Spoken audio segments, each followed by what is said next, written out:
The Tom Woods Show, episode 2347. Prepare to set fire to the index card of allowable opinion. Your daily dose of liberty education starts here. The Tom Woods Show.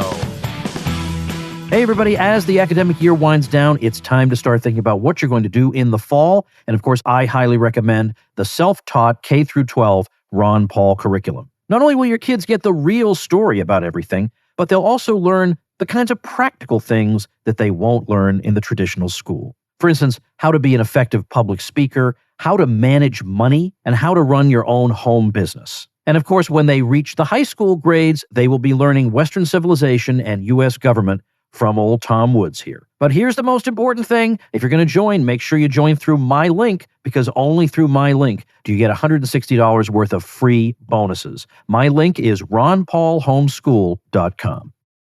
Hey, everybody, Tom Woods here. The great Ryan McMaken of the Mises Institute is with us. And Ryan, I should remember from the last time you were here what your title is, and now I forgot it again. So can you just tell me? At the moment, it's executive editor. Wow, executive editor. I don't know how much higher it gets in the editor world than that. It's tip top. Actually, it's great. It just means I get to make more decisions about what goes on the website than before. Nice.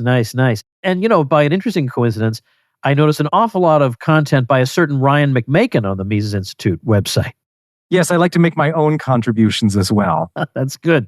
Very, very good. Well, that's actually why you're here. So the other side of that is you worm your way, whether or not it was intended, back onto the Tom Woods Show. So you've been talking about a whole bunch of interesting things. I just picked out 3 of them, and we're just going to let her rip. Okay? Great. All right. So the first one, I want to get out of the way because it bores everybody to death, but I still want to get your perspective on it before it disappears completely from everybody's consciousness. I do want to visit it one more time. And that is, I don't care about the details of the agreement that was reached with Kevin McCarthy and Biden and all that.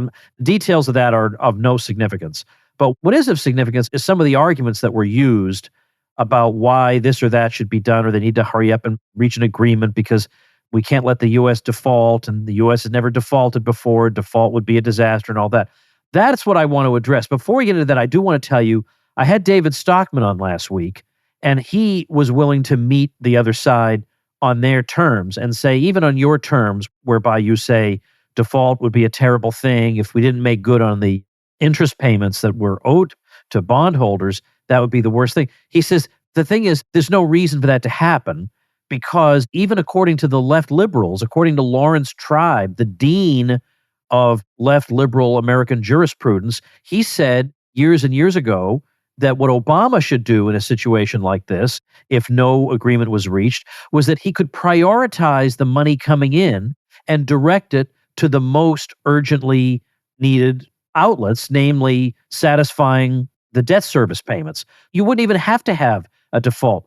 The president and the Treasury Secretary can simply take the incoming money, which is vastly more than would be necessary to service the debt, and just prioritize the servicing of the debt. So even that is just a scare tactic that is not real. But you, being a radical libertarian, take it to you turn it up all the way up to 11 and say, well, you don't quite say bring it on, baby, but there are some of us who are not quite as concerned about the credit rating of the United States of America. I think it could stand to lose a few notches. But what was your overall take on all this? Yeah, I mean, so much of it was really just trying to hold the country hostage. If you don't just do whatever we say and give us as much money as we want and let us run up debts as high as we want, well, the earth will fall into the sun and the economy will collapse. And if the reality was, as you say, even then, as Secretary Lew in later years has been admitted several times publicly, well, they would just make the debt payments the most non-discretionary of non-discretionary payments and just make those payments before anything else. The downside to the regime in these cases is that, we can't give as much money now to Medicare and Medicaid and to the military and to all of these different special interests that want federal money from the taxpayers, and we would have to actually cut back on that. And they don't want that to happen. They don't want to have to make those decisions. So, of course, they just freak out if there's any chance that there might be some sort of cap even temporary, put on federal funding. So that's what the real game was. And then in my article from, it looks like the 23rd, May 23rd, I was just looking at some of the myths that they were using to push through this. And one of them, of course, was that, oh, these hard-nosed Republicans, they're playing hardball because they just want to slice spending. They want to cut things back to the bone. They want to force us into an austerity position. You can't let them win.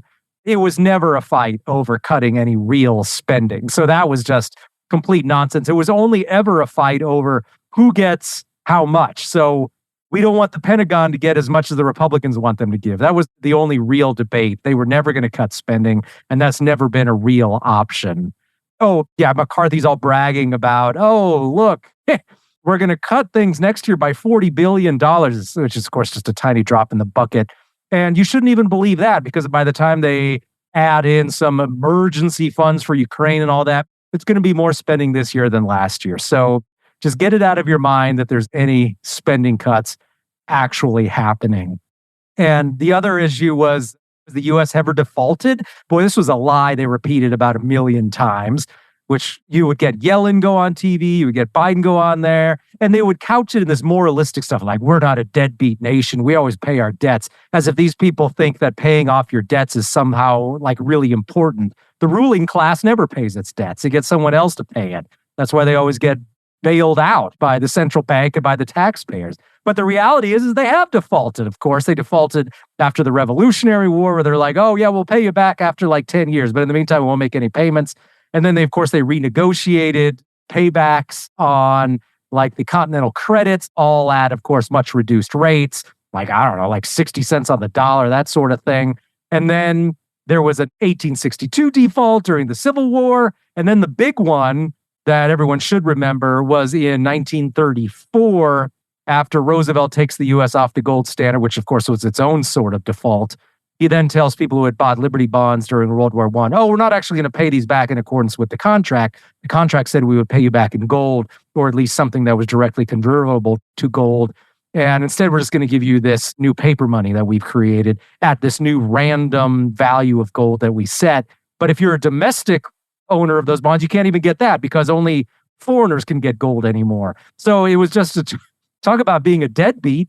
You help give the government money to win World War I, and then they just decide, oh, yeah, we're not going to make good on that. So they have defaulted before, and they will default again at some point. And none of this is even counting the whole, hey, we're devaluing the currency, so we're paying back the debt in devalued dollars. So if once you count that, then it's clear to see that, yeah, there's nothing moral here in terms of paying back what's owed. The federal government has been a deadbeat. It is a deadbeat. It'll be a deadbeat again. So let's just stop acting like there's some sort of issue here about holding to our contracts and doing what we said we were going to do. To be lectured like this by Yellen and Biden is really just kind of embarrassing.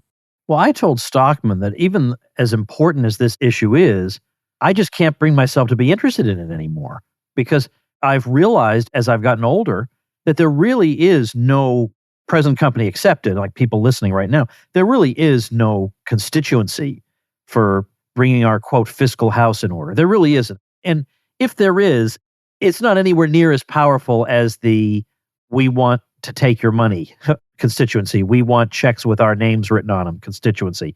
That's way, way too big and powerful and entrenched. And so I kind of expect this outcome, which is why I don't find it interesting. And everybody, we get the drama queening all the time, every single time about doomsday scenarios that never come true. And that's it. And then we go right back to the way things were. I can't bring myself to care. I mean, who cares now? I mean, I care in the sense that I want things to be better, but I don't care in the sense that I refuse to be manipulated by the politicians and reporters when I know what the outcome is going to be. I know what the end is going to be. You know, it's kind of like if I were watching a detective movie, like an old detective movie where there are never any twists and turns. It's always the detective finds the guy and that's it. Right. It would be like people coming to me 3/4 of the way through this movie saying, you know, he might not catch him, but you know, the thing is, I've seen a lot of detective movies. He always catches him, you know? Yeah, if you were bamboozled into thinking there was going to be some outcome where they shaved $1 trillion off our $6.5 trillion budget, you were really gullible and you got played. I didn't even expect, as I'm sure you didn't, I didn't even expect them to go back to pre-2020 sorts of budgets. That's something that they never mentioned, is that the budget now, just compared to 2 years ago before COVID, is $2.2 trillion larger. That's the new base. That's the new foundation. So any increases we're looking at, it's going to be above already that $2 trillion humongous increase that occurred in 2020. No one's talking about even a return to quote unquote normalcy, which was a mere $4.5 trillion federal budget with a mere $1 trillion deficit. We're now looking at much huger numbers, and Kevin McCarthy is not going to be returning to that. And you got to be super dumb to think that's even on the table. All right, let's go on to the next of my three things. The next of my three things, I haven't told you in advance what these are. These are a kind of surprise, but I've chosen them from things you've been writing about, so they're not entirely a surprise. So the second one, I haven't talked about at all, which is the Bud Light boycott and then what's been going on with Target and stuff like that. What's been interesting about this, I mean, I think most people know about this, but there are probably some people, because I think about 20% of my listeners actually are outside the U.S., and they might, they probably live more peaceful lives not following the minutia of cultural news in the U.S., but there was a boycott of Bud Light because Bud Light made a commemorative can for this quote-unquote Dylan Mulvaney, who is obviously a man dressed up as a woman. I mean, we all know that's what's happening here. We're supposed to pretend otherwise, but we obviously know that that's what's happening here. But he's a particularly obnoxious person pretending to be a woman because he thinks being a woman means you wear high heels and you talk like an airhead and you're really goofy and you run around and be frivolous and silly. And why more women aren't insulted by this, I have no idea, but I'm not going to stand up for them if they don't care. I stand up for decent women who really are offended by this, but most of them don't seem to really care, apparently, that they're being insulted 24 hours a day by this guy. But anyway, this was apparently it was a bit too far for some people, because I think what the response was, we get it. The people who run things around here don't like regular Americans at all. And they want to rub in their faces that they don't like them and that they're powerless and that ideas that they don't approve of are going to be smushed in their faces forever. And they just finally said, we're just tired of this. We haven't done anything to deserve this. We really don't bother these people one way or another. We really don't. Honestly, we don't. We're just trying to live. And everywhere we turn, it's a reminder that it's not enough. We have to have opinions different from the ones we hold. So I guess they just said, well, we're just not buying this beer anymore. And you think, well, things like this never really last very long because the will to persist in them is not strong enough. And because only the left seems to ever get what it wants and persist in something.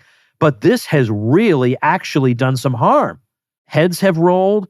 The company has extremely clumsily tried to run really pro-America ads, which are only making it worse because that just reminds you of this other thing.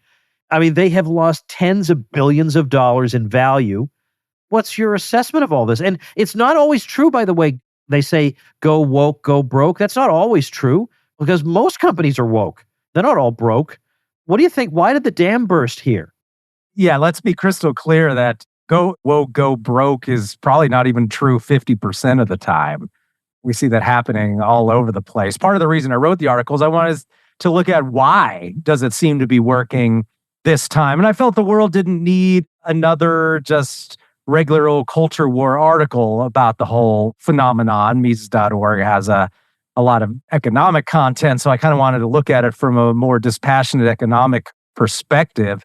And so why is this working? Why is the management at Anheuser-Busch so clueless and so apparently not concerned with losing money? So a lot of those issues are really quite interesting when you start looking at how all of that works. And yeah, it is one of those few cases where they have lost a lot of money. And what was it about the Dylan Mulvaney thing that got people so worked up about it? I think it was just what you said. It's just so over the top, annoying, and so shove it in your face sort of thing.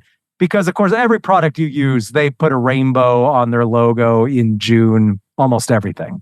And what is it about Bud Light? Well, part of the reason is that, well, Bud Light and Anheuser-Busch, They've just been really kind of doubling down on hiring this new generation of Ivy League educated, basically born into wealth, white people who a huge part of their identity is really just pushing what overeducated white people like, which these days is the whole LGBT thing.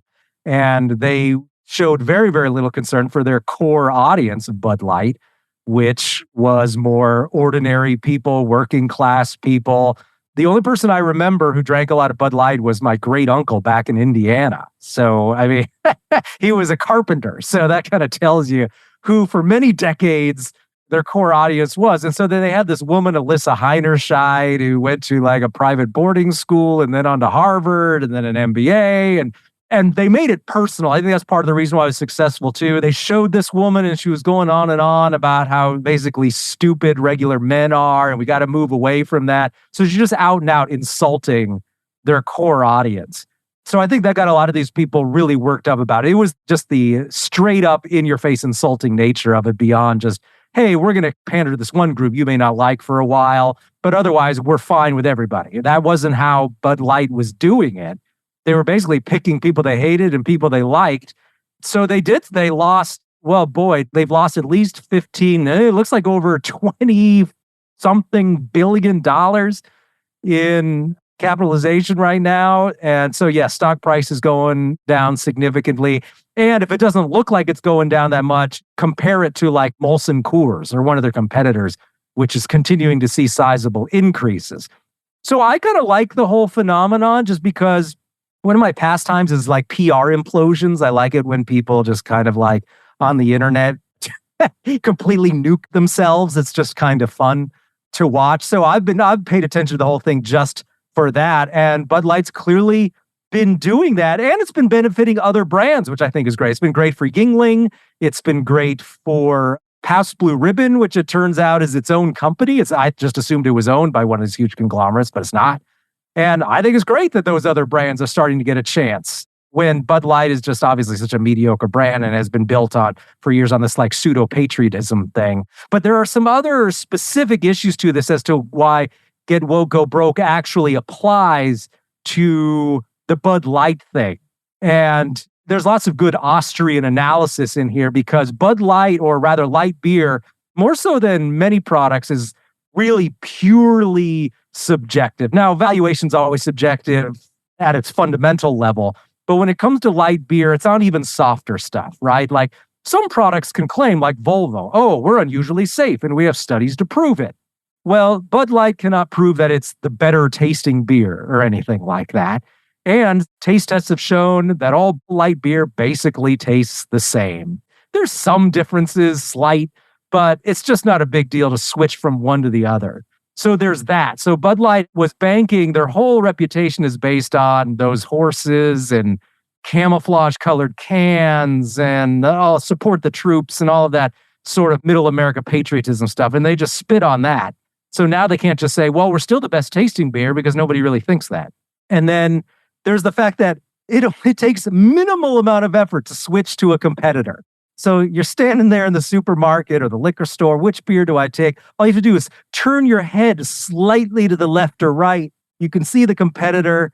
It's about the same price and you pick it up. Right. Yeah. It's not like in the old days, like switching between Dish Network and Direct TV, like a guy had to come out to your house or something like that. It was a big ordeal. You just, I'll just stick with the one I have. Right. As you say, this is like nothing. Yeah. It's so easy. And that's why I always just roll my eyes when people say they're going to boycott the NFL or Major League Baseball or something over the woke thing. I'm like, no, you're not. Your entire Sunday daily ritual is built around this. You're not giving it up. And they never do because there isn't a real easy competitor for NFL on Sundays or going to the ballpark in the afternoon with your family. They just slavishly keep doing it. They just slavishly keep watching movies that are written to pander to China. And they say they hate it, but the American lacks the fortitude to give up products that he's become used to sitting around and eating or consuming in some way. So I think that's why Bud Light has really suffered here. It was just too easy to get rid of it. And so I just really wanted to look at Bud Light from that perspective. And, yeah, we can all agree the LGBT thing is dumb and I am happy to participate in the boycott because, hey, why not send a message to Bud Light that they're being stupid? But I didn't really drink their product anyway. But hey, if it humiliates some MBAs, some people who smugly look down their noses on ordinary Americans from their C-suite, fine with me. Let's take a minute to thank our sponsor, Omaha Steaks. Father's Day is here. You got to hurry up and get him a great gift, because if you wait too long, it's going to be another pair of socks and another number one dad t-shirt. Dad deserves better than that. And you and I know dads want steaks. Your dad will be the envy of your neighborhood if you get him what he really wants. And that is the dad's favorite gift package from Omaha Steaks. So for a limited time, when you go to omahasteaks.com, enter code WOODS into the search bar, you'll be able to order that dad's favorite gift package for just $99.99. Plus, you'll get 8 free Omaha Steaks burgers with your order. Save over 60% on the dad's favorite grill pack, and you will get 4 bacon-wrapped fillets, 4 delicious boneless chicken breasts, 4 boneless pork chops, 4 gourmet jumbo franks, 4 made-from-scratch caramel apple tartlets, and an Omaha Steak seasoning, plus the 8 free Omaha Steaks burgers, all for just $99.99. We in the Woods household have been enjoying Omaha Steaks for probably a dozen years. You will love them too. So don't wait. Go to omahasteaks.com, type Woods into the search bar, and order the dad's favorite gift package for Father's Day today. That's omahasteaks.com, keyword Woods. All right, let's go on to the third thing. The third thing is the FBI. And you have written on this. Now, I did an episode with Jacob Hornberger called Abolish the CIA. And as I've had more and more episodes, my episode titles have gotten longer because I'm doing sometimes more specific things. So it was very satisfying to have just a 3-word episode title, Abolish the CIA, because that's also very attention-grabbing. Well, I guess you're arguing for abolishing the FBI, and we can make a very good case for the corruption of the FBI, and perhaps we should do that. But at the same time, you can imagine even a reasonable person saying, but don't we need some kind of interstate coordination of law enforcement? And doesn't the FBI fit that bill so that even if you did abolish it, wouldn't you wind up just replacing it with another thing that coordinates interstate crime control? Yeah, I've made this point in a couple previous articles, and part of the reason my most recent article, which is from May 17th, called End the FBI, is I already had an article called Abolish the FBI. Okay, good for you. And I already had an article called Dismantle the FBI, so I just needed to whip out the thesaurus to figure out what would I title this new one. Because, yeah, they always do something horrible every couple of years, every 18 months, or you got to write an article that covers some new ground. And so, yeah, the original Abolish the FBI article, I looked at where does the FBI come from? And it was always this effort to really copy the Pinkertons. The Pinkertons were this private police force that did investigations of serious crime and crime rings and organized crime and all that sort of stuff. And they were called agents. And there's a reason FBI agents are called agents. It was an attempt to basically copy the Pinkertons and create this idea that they were these professional investigators, not police officers, and not even really part of the state somehow. And that then in the early 20th century became this whole idea of, oh, we're a more professional group. We wear suits and we're not beholden to the local police and party machinery. So there was an effort to villainize local politics and say the party machines, they all have corrupt cops, but we at the FBI, we are uncorrupted. We cannot be corrupted. So call us in and we'll solve your local crime problems. So that was always part of the messaging. But the reality, of course, is that they were never really necessary for crime fighting. And we can see that in other parts of the world, such as, Europe, where they have no continent-wide police force. They've got a bunch of national level, or what would be the equivalent of state level police forces here. And they do coordinate via Interpol and by some other basically software and communication services. And really in the modern times, they just have clearinghouses where they exchange data. Now, Interpol agents, they do not have arresting authority. They cannot come into your country and initiate investigations. So if what the country needs is some sort of agency that could help coordinate information among state agencies, that would be fine, but that doesn't necessitate any sort of federal police force. This was always a novelty that the Americans came up with, especially in a country that supposedly was composed of a bunch of sovereign states. So that's a 20th century invention. There's no authorization for it in the Constitution, of course, and it was horribly corrupt as soon as you started getting J. Edgar Hoover in there, who used it basically as a way to blackmail members of Congress so they would never cut his funding and do whatever he wanted. They, of course, tried to get Martin Luther King to commit suicide. They spied on people left and right. It's always been a horrible organization, but they ran such effective propaganda that it wasn't really until recently that conservatives were always falling all over themselves to tell you how great the FBI is and how great the CIA is, by the way. But one of Trump's many accidental virtues is that he's really just exposed the FBI for how partisan it is and how the FBI is all about protecting the FBI. And so now there starts to be some real division among conservatives and among Americans in general in terms of, is the FBI any good, or is it just there to spy on you, to go after its own personal enemies? And many people are starting to see the light on it, but we'll see how well that lasts into the future. Would you say that the FBI has been selective in its targeting of people? He asks innocently. Well, right. Well, that's another great thing that's happened just in the last few years is it's become so blatantly obvious now, right? Is how they go after parents who make school board members feel uncomfortable, and they start surveilling those people. They don't seem terribly concerned when a Supreme Court justice's life and his family's lives are being threatened. But boy, they're going to pull out all the stops and spare no expense tracking down your granny who accidentally walked into the Capitol on January 6th. I mean, they will just not stop until all those people are absolutely destroyed. And we're talking about minor trespassers in most cases here. So you can obviously see how they've got a certain political axe to grind here, and they can't even help themselves, just how blatant it has become.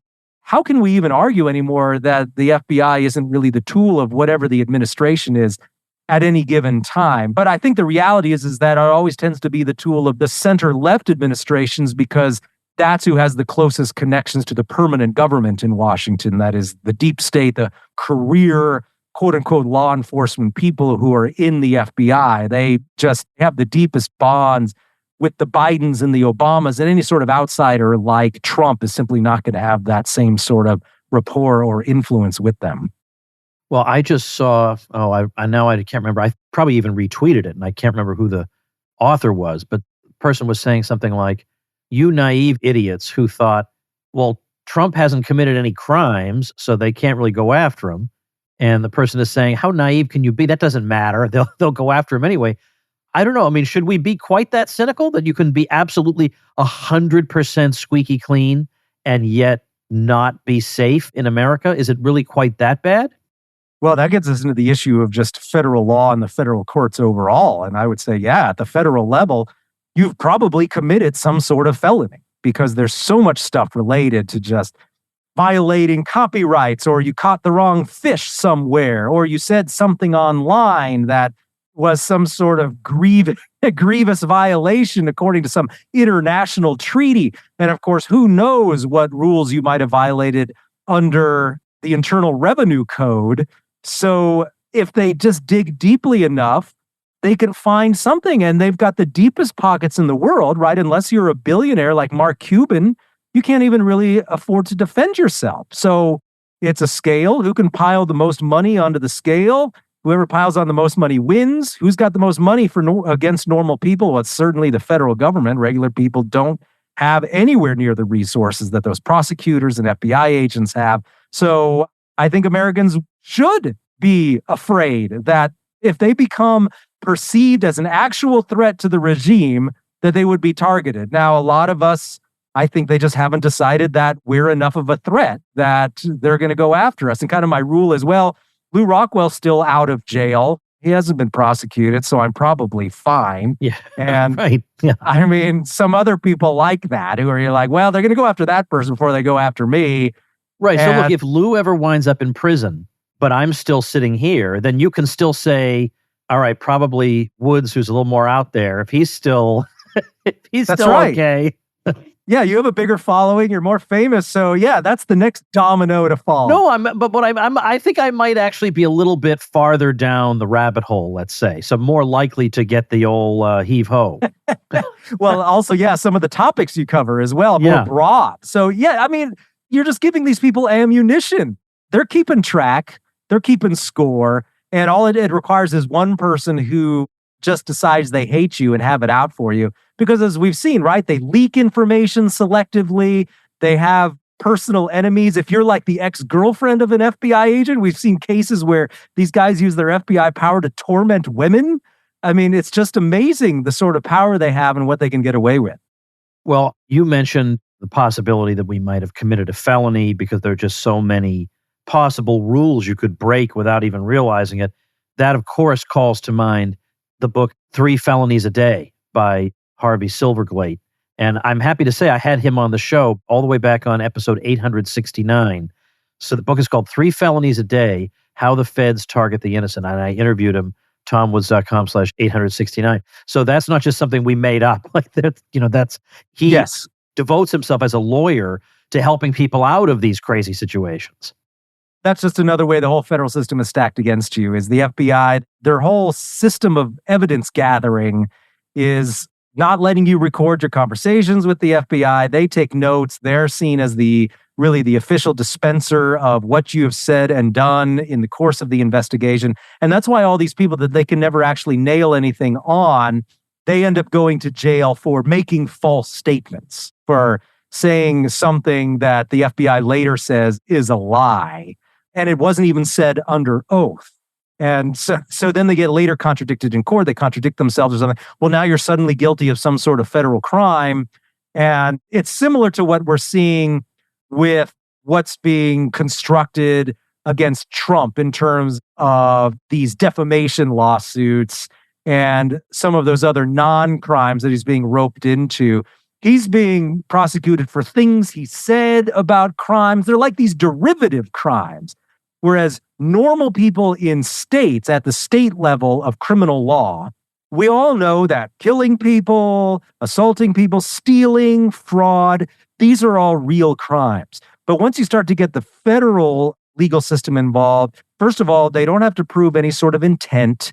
Then they have all of these derivative crimes where you defamed somebody or you made some untruthful statement because of something that you heard third hand. I mean, it's just astounding at how far you can get away from anything you would consider to be a real sort of violent crime or theft, and you're still being accused of having committed something under a criminal code. So, yeah, you don't even know what you're guilty of most of the time. Tell us a little bit about, of course, we all know about the Mises Institute, but tell us about what you're doing over there these days, and in particular, what you and Tho Bishop do on a regular basis with your podcast. Yeah, I've been forced to do more podcasts, which is not my my chosen medium, but they're popular, and so we end up doing. And you're good at them. Why do you say that? You're good at them. They turn out fine, and I'm glad you say that. I just like the precision of the written word rather than shooting from the hip. I'm always afraid I'm going to make a fool of myself. Yeah, look, have you looked around American society lately?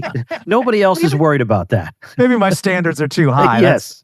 You're right. That's a problem.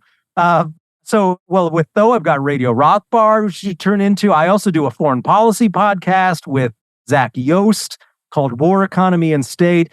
And then I've started up a new one called Fed Watch, where every few weeks we will talk about the Fed, and we've got some economists that are slated to do that. So we have beefed up the podcast side of things, but mostly we're just trying to stay on top of what's going on with the economy these days, because people are fed so much BS about what's going on with jobs and the economy and what's causing the economic slowdown, which is likely to turn into recession by the end of the year, or what even is a recession? What are the ultimate causes of recession? And my great fear is that people will learn entirely the wrong lessons from the next financial crisis. And I think that's one of the main jobs of the Mises Institute, is that if you have an economic collapse, you have a major economic crisis, just a regular recession, a lot of people are going to come away from it thinking, well, the main problem was there wasn't enough socialism. There was too much capitalism. There wasn't enough regulation.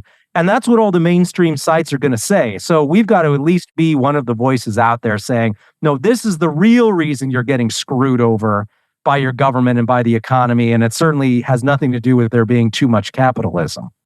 Well, I hear you. I fought that battle for quite a few years in particular. So Mises.org is the website, of course, mises.org. But I'm happy to see that now on the little bar at the top, the word podcast is there. So you can click on it and see all the different podcasts the Mises Institute has. But dear reader, there are so many.